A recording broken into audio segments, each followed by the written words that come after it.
anak-anak, bagaimana kabar kalian hari ini? Semoga kalian dalam keadaan sehat walafiat. Nah, meskipun kita belum dapat bertatap muka secara langsung, Miss berharap kalian tetap semangat dalam belajar. Nah, pada pertemuan kali ini, kembali lagi dengan Miss di pelajaran IPA Biologi, kita akan membahas tentang bab yang baru, yaitu struktur dan fungsi pada tumbuhan. Nah, ini merupakan bab ketiga yang ada di dalam buku paket kalian. Tetapi ini merupakan bab yang kedua yang kita bahas di pembelajaran IPA Biologi. Nah, jadi kalian juga dapat melihat sumber buku kalian di halaman 107. Pada bab struktur dan fungsi tumbuhan ini, terdapat 3 submateri yang akan kita bahas. Yang pertama yaitu struktur dan fungsi akar, batang, daun, bunga, buah, dan biji. Nah, subbab yang kedua yaitu struktur dan fungsi jaringan tumbuhan. Dan subbab yang ketiga yaitu teknologi yang terinspirasi dari struktur jaringan tumbuhan. Nah, pada pertemuan kali ini kita akan membahas tentang satu submateri saja, yaitu submateri yang pertama. Submateri yang pertama yang akan kita bahas tadi yaitu tentang struktur dan fungsi akar, batang, daun, bunga, buah, dan biji. Bagian yang pertama yang akan kita bahas yaitu tentang struktur dan fungsi akar. Terdapat 2 sistem perakaran pada tumbuhan. Yang pertama yaitu perakaran tunggang dan yang kedua adalah perakaran serabut. Nah, perakaran tunggang ini merupakan perakaran yang biasanya terdapat pada tumbuhan dikotil. Nah, sedangkan perakaran serabut ini merupakan jenis perakaran yang biasanya terdapat pada tumbuhan monokotil. Nah, di sini kalian dapat melihat 2 gambar. Yang pertama adalah akar tunggang, yang kedua adalah akar serabut. Apa perbedaan antara akar tunggang dan akar serabut? Nah, perbedaannya yaitu akar tunggang memiliki akar utama yang disebut dengan akar primer. Sedangkan kalau akar serabut tidak memiliki akar utama atau akar primer. Nah, kita lihat di sini bagian-bagian dari akar tunggang. Bagian akar utama yaitu merupakan bagian akar yang paling besar ukurannya dan merupakan awal terbentuknya akar. Nah, jadi yang pertama kali terbentuk di bagian akarnya itu adalah akar primer atau primary root, ya. Ini dalam bahasa Inggris.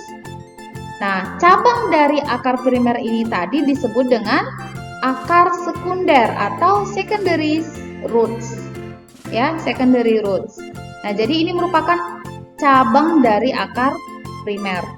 Nah, selanjutnya, bagian yang sangat kecil-kecil dan halus biasanya yang menempel pada akar primer maupun akar sekunder adalah rambut akar atau root hairs, ya. Dan bagian ujung akar disebut dengan tudung akar atau root cap, ya.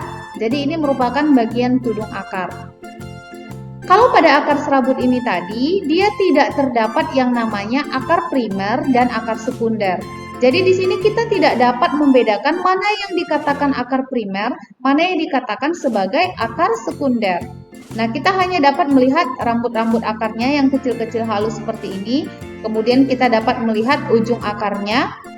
Nah, tetapi tidak dapat dibedakan mana yang dikatakan sebagai akar primer, mana yang sebagai akar sekunder. Sehingga akar serabut ini sering juga disebut tidak memiliki akar utama. Inilah perbedaan antara akar primer dan inilah perbedaan antara akar tunggang dan akar serabut.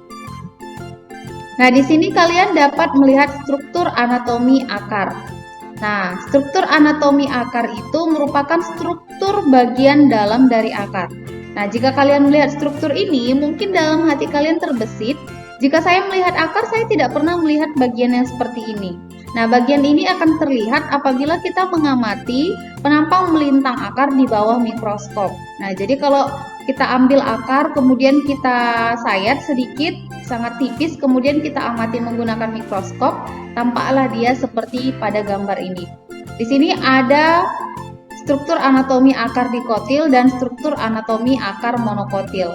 Nah, kita lihat dulu struktur yang paling luar, yang pertama yaitu epidermis. Nah, epidermis ini merupakan lapisan yang berada di bagian paling luar. Nah, lapisan epidermis ini hanya tersusun atas satu lapis sel saja. Nah, kita lihat yang ini, Nak, yang bentuknya seperti ini. Nah, ini yang paling luar itu namanya lapisan epidermis. Di bawahnya yaitu ada lapisan korteks. Lapisan korteks berada di bawah epidermis. Ini lapisannya dia terdiri dari beberapa ya. Nah, kemudian yang ketiga ada lapisan endodermis. Lapisan endodermis ini merupakan lapisan yang ketiga. Nah, yang satu lingkaran seperti ini. Nah, ini merupakan lapisan endodermis. Nah, kemudian lapisan yang terakhir yaitu ada silinder pusat atau stil. Nah, ini bagian silinder pusat atau stil yang berada di dalam endodermis, seluruhnya ini termasuk ke dalam stil. Nah, ini semua bagian stil ya, terlihat tanda garis seperti ini. Inilah dia bagian dari stil yang ada di dalam lingkaran ini tadi. Nah, di dalam stil itu juga terdapat bagian yang pertama itu ada pericycle. Nah, pericycle itu merupakan bagian yang berada di bawah lapisan endodermis. Nah, kemudian di bagian tengah terdapat inti, kemudian ada phloem, dan ada xilem. Phloem dan xilem ini merupakan berkas pengangkut. Ya, di sini apa perbedaan dari akar tumbuhan dikotil dan akar tumbuhan monokotil? Nah, perbedaannya yaitu adalah susunan xilem dan phloemnya. Kita lihat ini susunan xilem, ini susunan xilem, ini susunan phloem yang ada di tumbuhan dikotil. Nah, sedangkan pada monokotil ini dia pembuluh phloemnya, ini dia pembuluh xilemnya. Ya, kalau pembuluh xilem dan phloem pada tumbuhan dikotil, dia di sini kita lihat xilem dan phloem dia berselang-seling ya, Nak. Sedangkan pada tumbuhan monokotil dia tersebar. Nah, ini nanti lebih jelasnya kita lihat pada anatomi batang. Nah, selanjutnya di sini ada fungsi akar. Apa sih fungsi organ akar pada tumbuhan? Nah, yang pertama fungsinya yaitu menopang tubuh tumbuhan. Nah, kalau tidak ada akar, maka tubuh tumbuhan tersebut tidak akan berdiri dengan kokoh. Nah, kalian bisa lihat nanti, kalian tanam tumbuhan yang mulai dari batangnya saja, kemudian bandingkan dengan tumbuhan yang memiliki akar. Pasti yang lebih kokoh itu adalah yang memiliki akar. Jadi dia berfungsi menopang tubuh tumbuhan. Nah, jadi kalau akar tidak ada, maka tumbuhan tersebut tidak mampu berdiri dengan kokoh. Fungsi yang kedua yaitu menyerap air dan garam-garam mineral dari dalam tanah. Fungsi yang ketiga sebagai tempat cadangan makanan. Nah, ini tidak berlaku untuk semua akar. Hanya pada tumbuhan tertentu saja seperti wortel. Nah, ini dia tumbuhan wortel. Gambar ini adalah gambar tumbuhan wortel.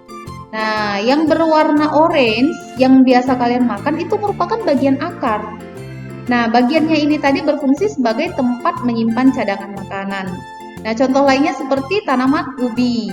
Ubi kayu itu juga termasuk akarnya berfungsi sebagai tempat cadangan makanan. Yang keempat yaitu sebagai alat respirasi. Nah, ini juga berlaku pada tumbuhan tertentu.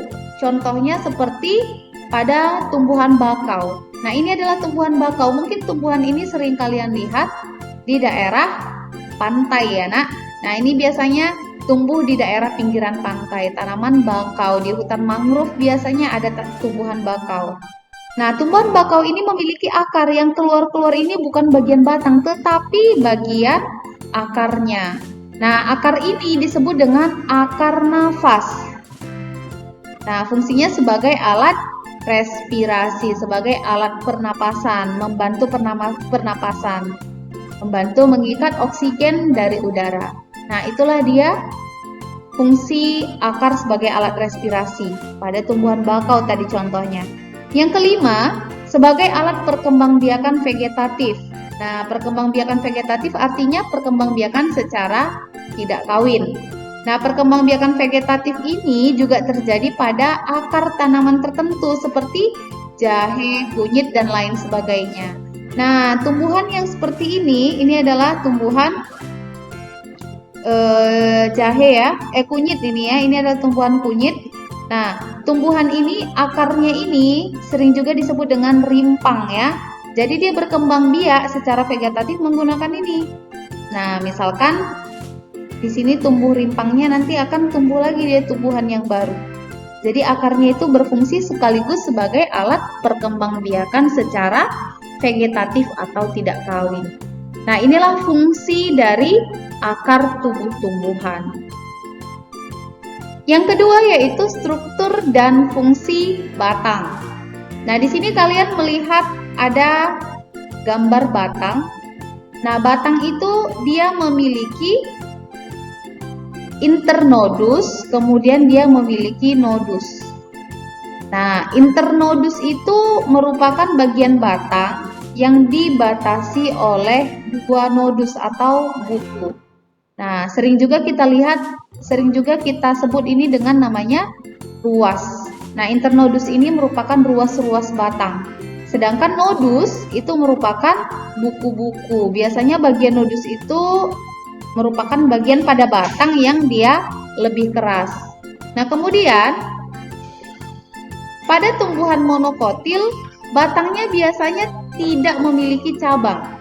Sedangkan tumbuhan dikotil, dia batangnya biasanya memiliki cabang.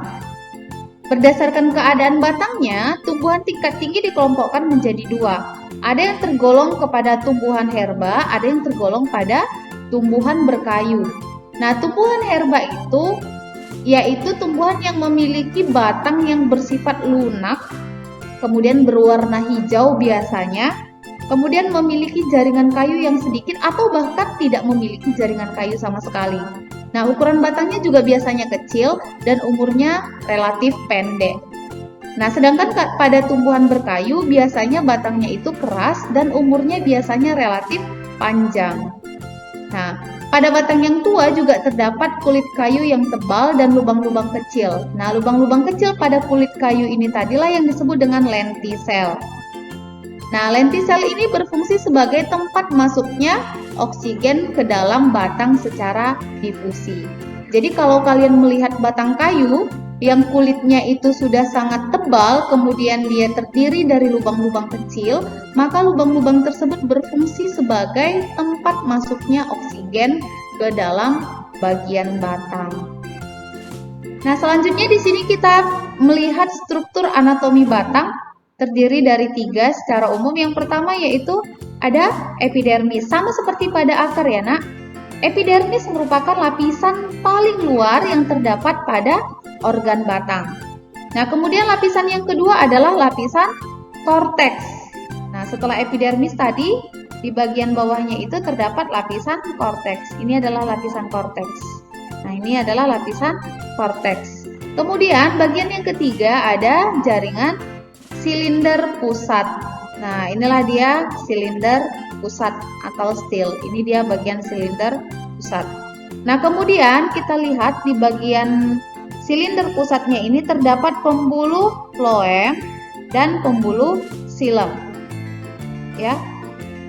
Perbedaan pembuluh floem dan xilem ini, kalau dia pembuluh xilem, dia berfungsi untuk mengangkut air dan unsur hara dari akar menuju ke bagian daun.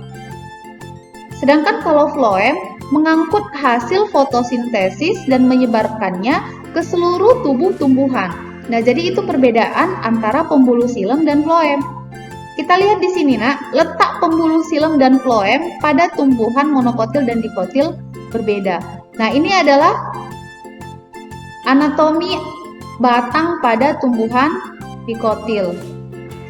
Ya, ini anatomi batang pada tumbuhan monokotil. Nah, jika kita lihat pembuluh xilem dan floemnya ini menyebar. Nah, pembuluh xilem dan floemnya dia tidak beraturan. Nah, ini yang bulat-bulat ini semua adalah xilem dan floem. Di dalamnya ada terdapat xilem dan ada floem. Nah, kemudian yang ini adalah jaringan xilem-nya, dan yang di bawahnya ini, yang di atas adalah floem, yang ini adalah xilem. Jadi xilem dan floemnya berselang-seling. Xilem, floem, xilem. Ini juga di bagian ini gitu, xilem, floem, xilem. Floem, xilem, floem. Nah, ini floem, ini xilem, ini floem. Jadi dia ini berselang-seling, ini xilem dikelilingi oleh floem. Jadi dia letaknya teratur seperti ini. Nah, sedangkan pada tumbuhan monokotil tadi, xilem dan floemnya itu tersebar. Nah, dia tidak teratur. Nah, kalau dia pada tumbuhan dikotil, pembuluh xilem dan floemnya itu terletak secara teratur. Nah, contohnya seperti ini tadi, xilem dikelilingi oleh floem. Atau bisa juga xilem berselang-seling dengan floem. Nah, misalkan ada tumbuhan tertentu dia xilem-nya di bagian sini, floemnya di bagian sini, kemudian xilem lagi, floem lagi. Nah, dia bentuknya teratur. Itulah perbedaan pembuluh xilem dan floem pada batang monokotil dan dikotil. Nah, tahukah kamu kalau ternyata peneliti dapat menentukan umur pohon dengan melihat lingkaran tahun yang terbentuk? Nah, biasanya ketika kalian mendatangi suatu museum misalnya, atau suatu tempat yang merupakan hutan lindung, jika ada di situ pohon, biasanya ada yang dituliskan dengan usianya sekaligus. Nah, dari mana seorang peneliti itu tahu usia dari suatu tumbuhan? Nah, dilihat dari lingkaran tahunnya. Ada pohon yang sudah berusia ratusan tahun. Dari manakah seorang peneliti tahu bahwasanya pohon tersebut sudah berusia ratusan tahun? Nah, itu ternyata dapat dilihat dari lingkaran tahun. Yang manakah bagian lingkaran tahun yang berbentuk lingkaran-lingkaran pada batang ini? Nah, pada tumbuhan dikotil, di antara xilem dan floem yang tadi sudah ditunjukkan, ada yang namanya kambium. Ini khusus pada tumbuhan dikotil saja. Nah, jadi jaringan kambium ini tadi mempunyai sifat selalu membelah dan menyebabkan batang bertambah besar. Makanya biasanya tumbuhan dikotil bisa batangnya sangat besar ukurannya. Karena dia memiliki kambium yang menyebabkan batang selalu bertambah besar karena membelahnya kambium. Nah, kemudian lingkaran tahun ini dapat terbentuk karena pembelahan sel-sel kambium yang dipengaruhi oleh musim. Nah, pada saat musim hujan, maka air akan banyak tersedia. Aktivitas dari sel-sel kambium ini tadi akan meningkat. Nah, sebaliknya pada musim kemarau, jumlah air sangat sedikit, maka aktivitas sel-sel kambium ini tadi akan mengalami penurunan. Nah, perbedaan antara musim hujan dengan musim kemarau ini tadilah yang menciptakan lingkaran tahun pada batang tumbuhan. Nah, usia suatu pohon akan diketahui berdasarkan jumlah lingkaran tahunnya. Nah, ini contoh cara menghitung lingkaran tahun. Lingkaran yang paling tengah yang pertama kali itu diberi tanda nomor 1, kemudian di bagian luarnya nomor 2, nomor 3, dan berikutnya.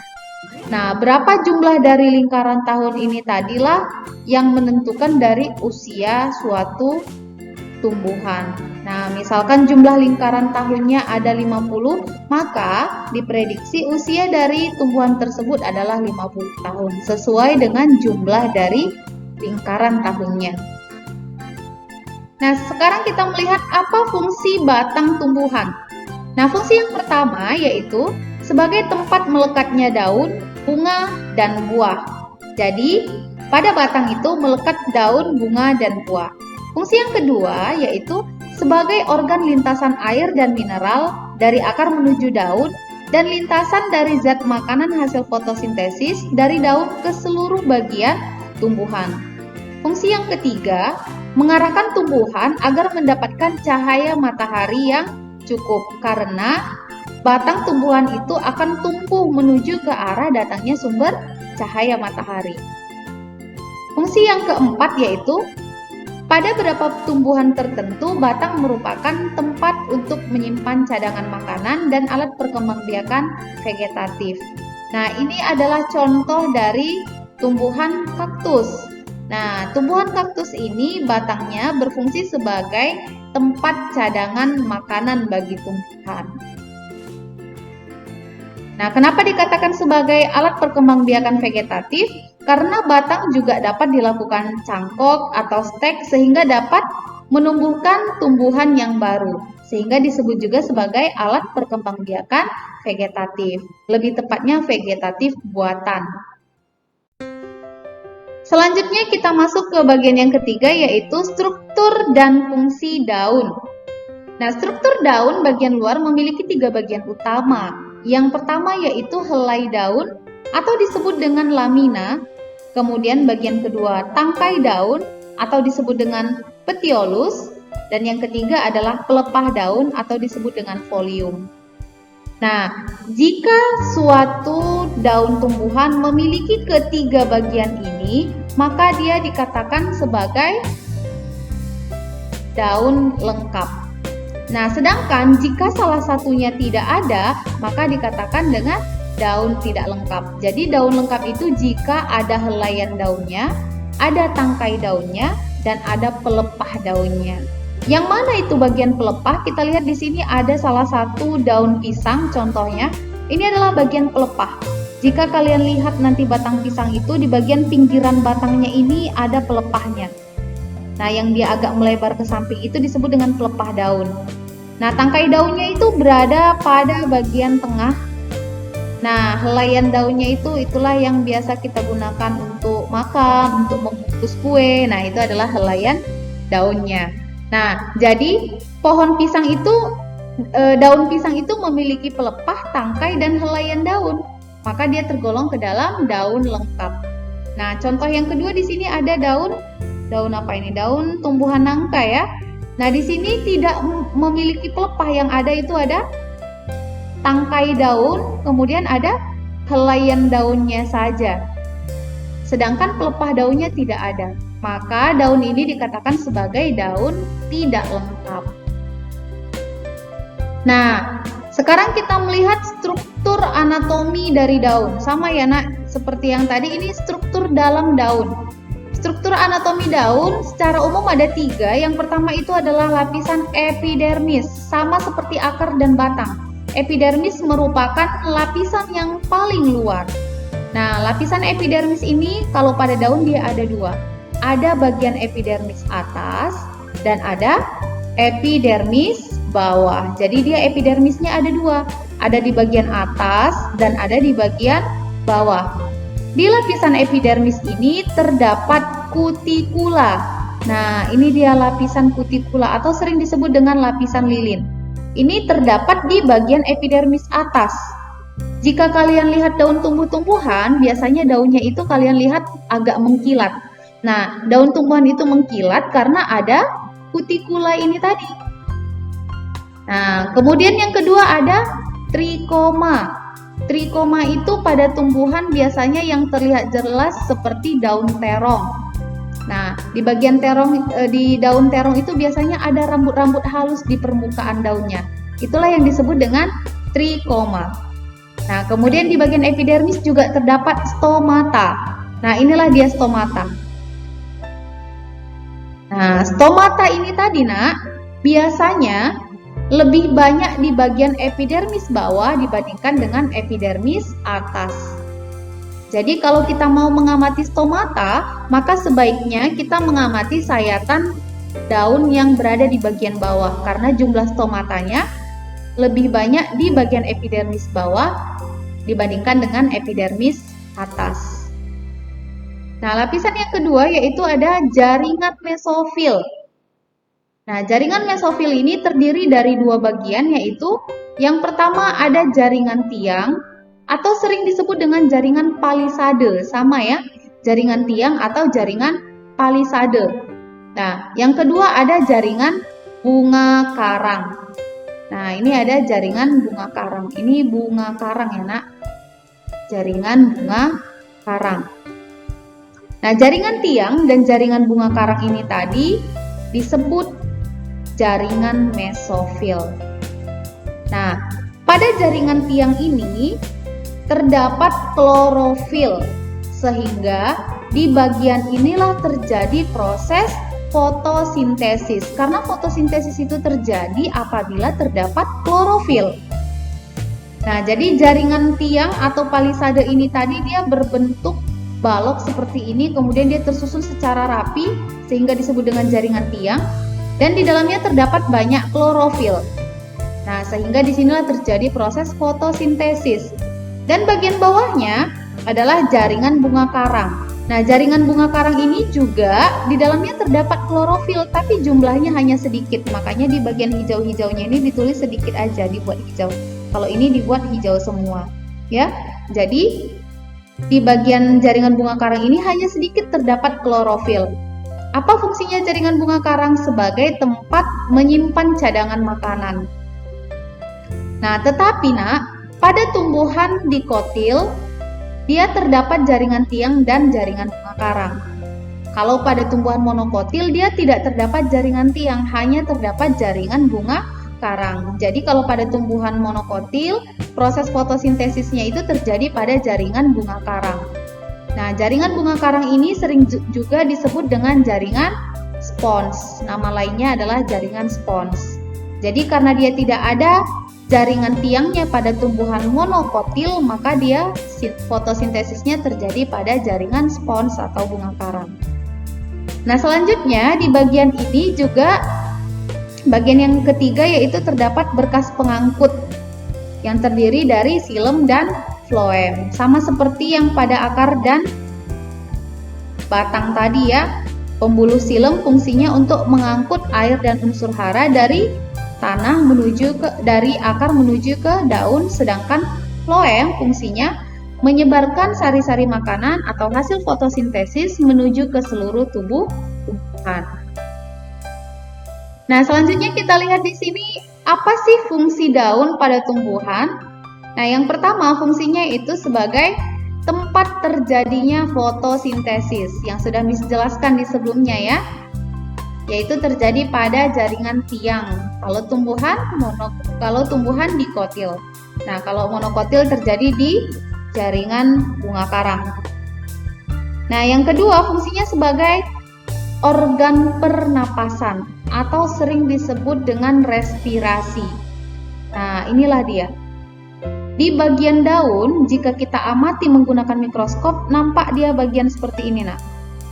Nah, inilah yang disebut dengan stomata atau mulut daun. Jadi, stomata atau mulut daun ini tadi berfungsi sebagai alat pernapasan atau respirasi pada tumbuhan. Nah, fungsi yang ketiga yaitu tempat terjadinya transpirasi. Nah, di daun itu juga terjadi proses transpirasi atau disebut dengan penguapan. Nah, jadi kita lihat di sini, uap air keluar melalui bagian yang sama yaitu melalui stomata. Ya. Jadi stomata ini tadi selain tempat untuk berespirasi, di sini juga terjadi transpirasi, pengeluaran uap air ya. Kemudian yang keempat, tempat terjadinya gutasi. Nah, ini adalah gambar dari proses terjadinya gutasi. Jika kalian bangun di pagi hari biasanya, kemudian kalian mengamati tanaman yang ada di sekitar rumah kalian, maka kalian akan melihat daunnya itu dipenuhi oleh titik-titik air. Nah, titik-titik air ini tadi dikeluarkan oleh organ daun. Nah, itulah yang disebut dengan proses gutasi. Fungsi yang kelima yaitu alat reproduksi vegetatif atau alat reproduksi secara tidak kawin. Nah, ini pada tumbuhan tertentu, tidak pada semua tumbuhan. Contohnya seperti tumbuhan cocor bebek. Nah, daun tumbuhan cocor bebek ini dapat menghasilkan tunas adventif yang akan menghasilkan tumbuhan yang baru, seperti yang kalian lihat pada gambar ini. Nah, jadi dari satu organ daun itu dapat dihasilkan banyak tumbuhan lain. Nah, tetapi ini tidak terjadi pada seluruh daun tumbuhan, hanya pada tumbuhan tertentu saja. Selanjutnya, yang keempat yaitu struktur dan fungsi bunga. Nah, kita lihat di sini sudah ada gambar dari bagian-bagian bunga. Nah, bagian bunga secara umum terdiri dari perhiasan bunga dan alat kelamin bunga. Perhiasan bunga terdiri dari tangkai bunga, kelopak bunga, dasar bunga, dan mahkota bunga. Ini adalah tangkai bunga ya nak, bagian bawah ini. Tidak ada panah keterangannya, ini adalah tangkai bunga. Kemudian ada dasar bunga. Kemudian ada kelopak bunga. Kemudian ada mahkota bunga. Nah, yang berwarna ini. Ini merupakan bagian perhiasan pada bunga. Ada tangkai bunga, ada dasar bunga, kelopak bunga, dan mahkota bunga. Sedangkan alat kelamin bunga terdiri dari benang sari dan putik. Ini adalah alat kelamin bunga, benang sari dan putik. Nah, benang sari ini memiliki bagian lagi. Ada namanya kepala sari, ini. Kemudian ada tangkai sari. Ini adalah tangkai sari. Nah, putih juga memiliki bagian. Ada kepala putih, ini yang berwarna hijau yang paling atas. Kemudian ada bagian tangkai putik. Kemudian di bagian dalamnya ada namanya ovarium. Nah, ini adalah bagian ovarium. Dan yang bagian dalam yang warna kuning ini adalah bagian ovum. Nah, inilah yang termasuk bagian alat kelamin bunga. Ada benang sari, ada putik. Nah, yang dimana benang sari ini memiliki bagian kepala sari dan tangkai sari, putik memiliki bagian kepala putik, tangkai putik, dan ovarium. Di dalam ovarium terdapat ovum. Nah, sekarang kita lihat satu persatu bagian dari bunga tadi. Kelopak bunga. Nah, biasanya kelopak bunga itu berwarna hijau, dan pada saat bunga masih kuncup, maka helaian kelopak bunga ini tadilah yang akan melindungi bunga. Nah, bagian yang menyusun kelopak bunga helaiannya disebut dengan sepal. Jadi ini kelopak bunga sering juga disebut dengan sepal ya. Sama kelopak bunga atau sepal. Kemudian bagian yang kedua ada mahkota. Mahkota ini memiliki bentuk dan warna yang berbeda-beda antar bunga yang satu dengan bunga yang lainnya. Fungsi mahkota ini adalah untuk menarik perhatian serangga yang dapat membantu proses penyerbukannya. Nah, mahkota bunga ini tadi helaiannya disebut dengan petal. Ya, ini petal. Nah, kalau ini sepal, ini petal. Kemudian yang ketiga adalah benang sari. Nah, benang sari ini merupakan alat kelamin jantan atau androsium. Nah, jadi androsium atau alat kelamin jantan ini tadi terdiri dari beberapa benang sari yang memiliki kepala sari. Nah, kepala sari disebut juga tadi dengan anter. Ya, kepala sari disebut dengan anter. Di dalam anter ini terdapat satu atau lebih ruang sari. Di dalam kepala sari ada ruangannya. Ruangannya itu disebut dengan ruang sari atau teka. Nah, sebagai tempat terbentuknya serbuk sari. Serbuk sari itu tadilah yang disebut dengan polen, ya. Jadi, benang sari itu ada kepala sari. Di dalam kepala sari itu ada ruang sari. Di dalam ruang sari ada serbuk sari atau polen, ya. Polen inilah yang disebut dengan gamet jantan. Nah, kalau ini tadi alat kelamin jantan, inilah dia gamet jantannya. Nah, kepala sari terletak di ujung tangkai sari. Tangkai sarinya disebut juga namanya dengan filamen, ya. Jadi seluruh bagian ini, bagian benang sari itu disebut dengan stamen, ya. Jadi ini istilah-istilah yang mungkin kalian temui nanti di sumber yang berbeda ya, Nak. Makanya Miss cantumkan di sini. Filamen tadi sama dengan tangkai sari, kemudian anter sama dengan kepala sari, polen sama dengan serbuk sari, stamen sama dengan benang sari, ya. Sepal sama dengan kelopak, petal sama dengan mahkota. Kemudian bagian yang keempat, bagian D, yaitu putik. Putik merupakan alat kelamin betina atau ginosium. Kalau ini tadi androsium, ini ginosium.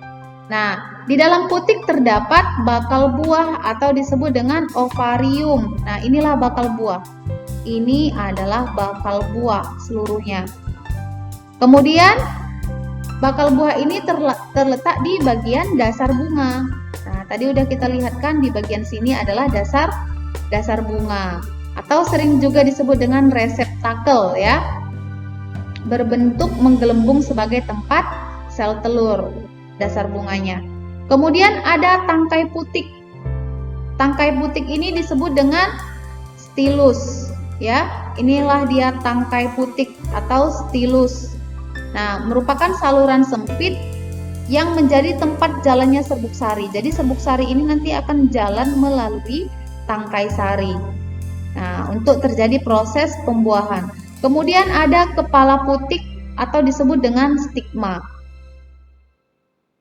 Nah, umumnya dia lengket dan berambut. Nah, apa tujuannya berambut dan lengket? Supaya polen atau serbuk sari bisa menempel di bagian stigma dan masuk ke bagian stilus atau tangkai putik, kemudian menuju ke ovum. Nah, disinilah terjadi nanti proses penyerbukan. Nah, selanjutnya kita masuk ke bagian yang kelima, yaitu struktur dan fungsi buah dan biji. Nah, ini disatukan ya nak, karena biji berada di dalam buah. Nah, bagian buah terdiri dari 3 lapisan. Lapisan yang pertama ada namanya lapisan eksokarpium, yaitu bagian lapisan paling luar pada buah, kulit buah. Ini namanya eksokarpium. Sering juga disebut dengan epikarpium. Jika kalian nanti menemukan di sumber yang berbeda, epikarpium sama dengan eksokarpium. Lapisan yang kedua ada mesokarpium, berada di bagian tengah. Biasanya bagian mesokarpium ini adalah bagian yang dikonsumsi. Misalkan kita makan di buah melon. Bagian yang kita makan itu adalah lapisan mesokarpium. Kita makan apel. Bagian yang kita makan adalah lapisan mesokarpium. Nah, kita makan mangga, juga yang kita makan adalah bagian mesokarpium. Dan bagian paling bawah, paling dalam, yaitu adalah endokarpium. Nah, ini dia lapisan endokarpium, yaitu pembungkus dari bagian biji yang ada di tengahnya ini tadi. Nah, di dalam endokarpium inilah biasanya terdapat biji. Nah, jadi struktur buah tadi ada lapisannya eksokarpium atau epikarpium, ada mesokarpium, dan ada endokarpium. Selanjutnya adalah fungsi buah. Nah, fungsi buah pada tumbuhan yang pertama yaitu untuk melindungi biji. Nah, karena ini tadi struktur dari buah, biji berada di bagian dalam. Nah, jadi bagian buah yang luar ini tadi ada daging buah dan kulit buah yang akan melindungi biji. Kemudian fungsi yang kedua yaitu untuk membantu dalam proses penyebaran biji sehingga jauh dari induknya. Nah, biasanya bagian daging buah yang dikonsumsi oleh makhluk hidup lain ini akan membawa biji ini jauh dari induknya. Nah, kemudian fungsi dari biji itu sendiri adalah sebagai alat perkembangbiakan generatif atau kawin pada tumbuhan berbiji. Nah, jadi jika biji ini ditanam, maka biji ini tadi akan tumbuh menjadi tumbuhan yang baru, di mana proses penghasilan biji ini tadi diperoleh dari hasil penyerbukan yang akan merubah bakal biji menjadi biji. Jadi ini termasuk hasil dari perkembangbiakan secara kawin, karena tadi melalui penyerbukan antara serbuk sari dengan putik. Nah, demikianlah pembelajaran kita pada pagi hari ini. Mudah-mudahan apa yang telah disampaikan dapat kalian pahami semuanya.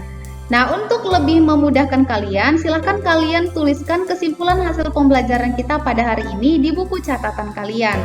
Jangan lupa dituliskan tanggalnya. Nah, jika kalian ada pertanyaan, silakan kalian tuliskan di kolom komentar.